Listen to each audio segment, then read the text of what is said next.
कस्तूरी का पति ट्रक चलाता था। एक बार ज्यादा लोड के कारण ट्रक पलट गया और उसमें दबकर उसके पति की मौत हो गई। ट्रक क्या पलटा, कस्तूरी की किस्मत ही पलट गई। मालिक ने कोई मुआवजा नहीं दिया, बदले में 3 महीने का एडवांस बताकर 15,000 और वसूल लिए। अब बेचारी कस्तूरी को 7 साल के बेटे राघव की चिंता सताने लगी। अब वो क्या करेगी, क्या खाएगी? दिमाग ने जैसे काम करना ही बंद कर दिया। वक्त एकदम से ही बदल गया।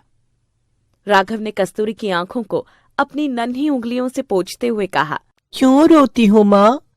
पिताजी छोड़कर चले गए इसीलिए? रोना बंद करो माँ, मैं हूं ना।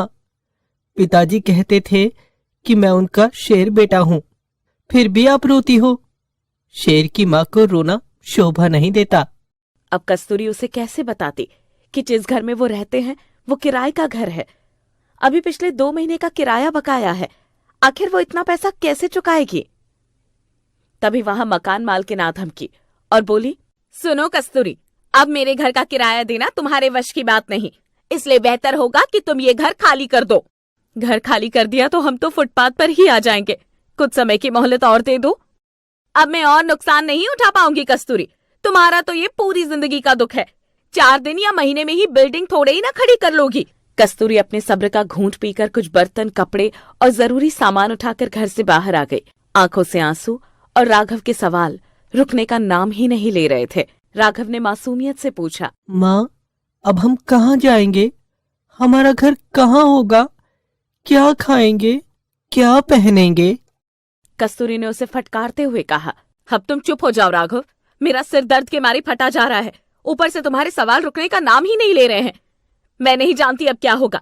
बस अब तो जहाँ किस्मत ले जाएगी वहीं जाना होगा। कस्तूरी राघव को अपने आंचल में छिपाए कुछ दिन फुटपाथ पर ही रही।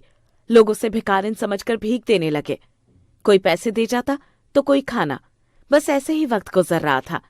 माँ, अब हमारे इतने बुरे दिन आ गए हैं कि लोग हमें भिखारी समझकर भीख देने लगे हैं। बेटा, जब तुम्हारे पिताजी जिंदा थे तब बात और थी, लेकिन अब समय बदल गया है।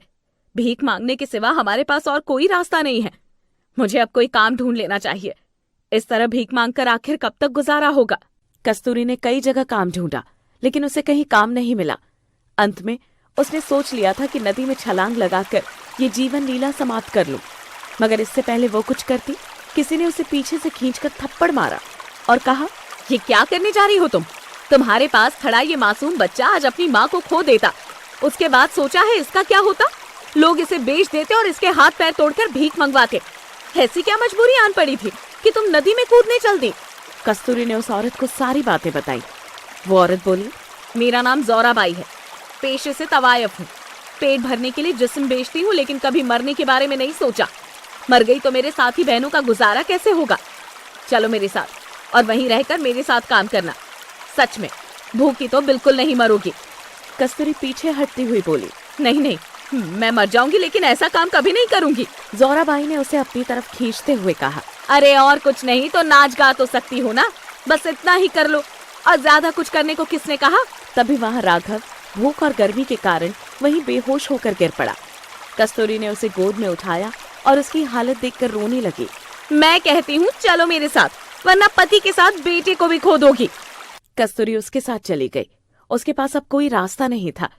ज़ोराबाई ने डॉक्टर को बुलाया और राघव को दवाई दिलवाई। फिर उन्हें पेट भर खाना दिया। रात में सोने के लिए उन्हें एक अलग कमरा दिया। बहुत दिनों बाद आरामदायक बिस्तर मिलते ही उन्हें चैन की गहरी नींद आ गई। अगले दिन ज़ोराबाई ने कस्तूरी को उसका काम समझा दिया। कस्तूरी अब ज़ोराबाई के ग्राहकों के सामने नाचती और गाती, बदले में उसे पैसा मिलता। कस्तूरी संतुष्ट थी। कम से कम अब उसका बेटा फुटपाथ पर तो नहीं रहेगा। अब उसका राघव एक अच्छे स्कूल में पढ़ सकेगा और वो उसे पढ़ा लिखाकर एक बड़ा आदमी बनाएगी। कस्तूरी ने राघव का एक बड़े स्कूल में दाखिला करा दिया और खुद अपने काम में व्यस्त हो गई। कुछ सालों बाद राघव का स्कूल खत्म हो चुका था।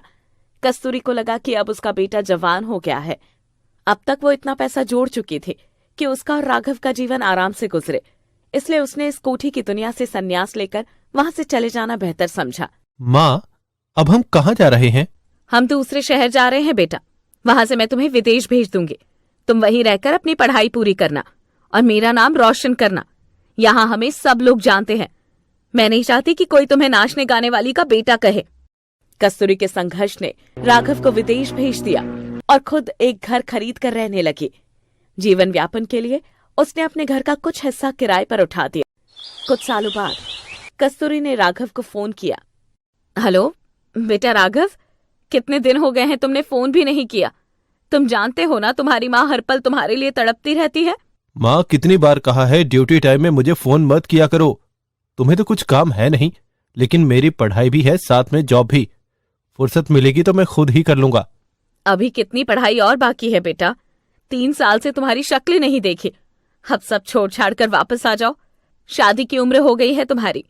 कहीं ऐसा न हो कि मैं कोई सुख देखे बिना ही स्वर्ग से धार जाऊं।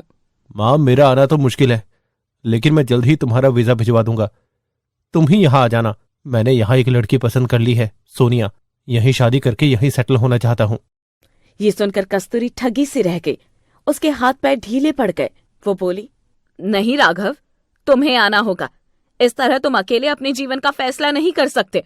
माँ, अपनी सोच बदलो, अब वक्त बदल गया है। ये राघव क्या कह रहा है? वो वापस नहीं आएगा? उसने लड़की भी वही पसंद कर ली है। लगता है अब मुझे वहां जाना ही पड़ेगा। कुछ दिनों बाद राघव ने कस्तूरी का वीजा भेज दिया। कस्तूरी राघव के पास चली गई। वहां जाकर पता चला कि राघव तो सोनिया से पहले ही शादी कर चुका है। सोनिया की माँ अंग्रेज थी और बाप भारतीय, इसलिए सोनिया को हिंदी अच्छे से आती थी। आइए मॉम, अब ये आपका ही घर है। आप यहाँ रहेंगी तो मुझे सुबह में नाश्ते और लंच की टेंशन नहीं रहेगी।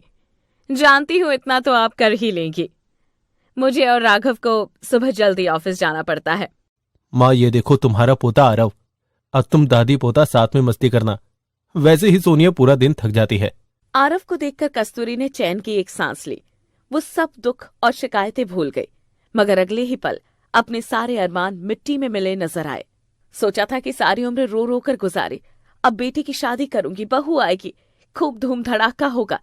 लेकिन राघव मेरे सारे सपने मिट्टी में मिला देगा, ये नहीं सोचा था। खैर, जो भी हुआ अब तो सब देखना ही है। अगले दिन सोनिया ने कस्तूरी का परिचय रसोई में रखे सभी मिर्च मसालों से करा दिया, क्योंकि सोनिया के ऑफिस जाने के बाद रसोई उसको ही संभालनी थी। मॉम, अब आपको कुछ भी ढूंढने की जरूरत नहीं पड़ेगी। मैंने आरव की मेड हटा दी है। भला दादी से अच्छा ख्याल और कौन रख सकता है? सब समझ गई बहू। सुबह तुम दोनों का नाश्ता बनाकर मुझे लंच रखना है। उसके बाद घर के काम निपटाकर आरव का अच्छे से ख्याल रखना है। अगले दिन से ही कस्तूरी अपने काम में जुट गई और वो दोनों ऑफिस निकल गए। उनके जाने के बाद कस्तूरी घर की साफ सफाई में लग गई और उसके बाद आरव की देखभाल में। शाम हो गई, वो दोनों ऑफिस से आ गए। मॉम, डिनर में क्या बनाया है? बहू, मुझे लगा कि... अरे सासू मॉम, लगना ही क्या था। थकी हुई आती हूँ इसलिए घर आकर खाना बनाने की हिम्मत नहीं होती।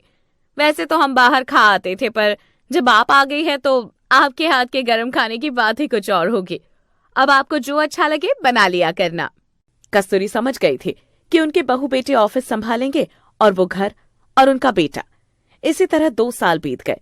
सोनिया अपनी सास से उकताने लगी। कस्तूरी यहाँ इतनी व्यस्त हो चुकी थी कि उसे खुद के बारे में सोचने का मौका ही नहीं मिला। दिन रात काम करते करते वो बीमार पड़ गई। ये क्या माँ, एक तो हम लोगों के पास वैसे ही समय नहीं है, उस पर तुमने बीमारी पकड़ ली। राघव, ये मेरे वश की बात नहीं है। मैं अब बूढ़ी हो चली हूँ। इन हड्डियों में इतना काम करने की ताकत नहीं बची है। माँ, किसने कहा काम करने को? हम लोग ऑफिस जाते हैं तो घर तो देखना ही पड़ेगा ना। अब तुम इतनी लापरवाही बरतोगी तो इसमें मेरा और सोनिया का क्या कसूर? देखो तो कितनी खांसी हो गई है। एक दिन कस्तूरी ने राघव और सोनिया को बात करते हुए सुना। मॉम को इतनी खांसी है, मैं डरती हूँ कि कहीं हमारे आरव को इन्फेक्शन ना हो जाए। और फिर जब से मॉम आई है, प्राइवेसी नाम की तो चीज ही नहीं रही। वैसे भी ये घर छोटा है, आरव बड़ा हो रहा है, उसे भी तो एक कमरा अलग से चाहिए होगा। राघव, मुझे लगता है अब मॉम को ओल्ड एज होम भेज देना चाहिए, क्योंकि हमारे पास तो इतना समय है नहीं कि हम उनकी देखभाल कर सके। वहां उनका अच्छे से ख्याल रखा जाएगा। लगता है तुम ठीक कह रही हो सोनिया। मैं आज ही ओल्ड एज होम मैनेजर से जाकर बात करता हूँ। ये सुनते ही कस्तूरी की रुआई फूट पड़ी। उसे अपने कानों पर भरोसा नहीं हुआ कि उसका बेटा उसे ओल्ड एज होम भेजने के लिए तैयार है। जिस बेटे के लिए वो सारी उम्र मर्दों के सामने नाचती गाती रही, आज वही बेटा माँ का त्याग भूल गया, खुद अपने पेट में गांठ लगाकर भूखी पड़ी रही और अपने हिस्से का निवाला उसे खिलाया। आज वो मुझे फालतू चीज समझकर ओल्ड एज होम भेजने की सोच रहा है। माँ बाप अपने 10 बच्चों की परवरिश कर देते हैं, लेकिन औलाद को आज एक पेट भी भारी है। सच में वक्त बहुत बदल गया है। ये सोचते हुए सीना दर्द से फटने लगा और वो जमीन पर गिर पड़ी। ये देखकर राघव और सोनिया दौड़े, मगर तब तक कस्तूरी ये दुनिया छोड़कर जा चुके थे। लेकिन उसने अपने बहू बेटे को समय के हवाले कर दिया। क्या पता कल उनका बेटा भी उन्हें ओल्ड एज होम भेज दे, क्योंकि वक्त सबका बदलता है।